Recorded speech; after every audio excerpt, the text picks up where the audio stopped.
of Juwai and Jainti Hills in general. Chairperson of Committee on Empowerment of Women of the Meghalaya Legislative Assembly, Santa Marie Shilla, recently chaired a meeting held at Tura.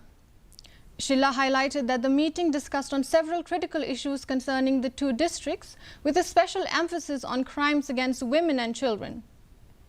During the visit, the committee also met with the victim in which a woman was publicly flogged in Lower Texragray village.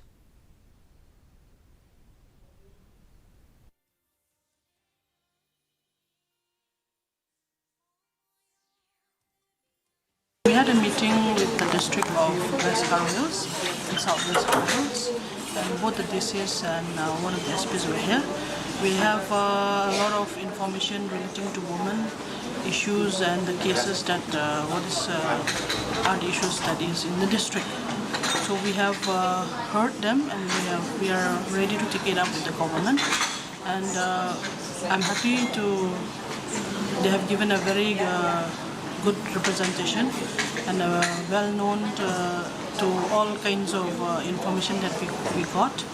And also we look forward that the government will also take up matters and help the district, both this district.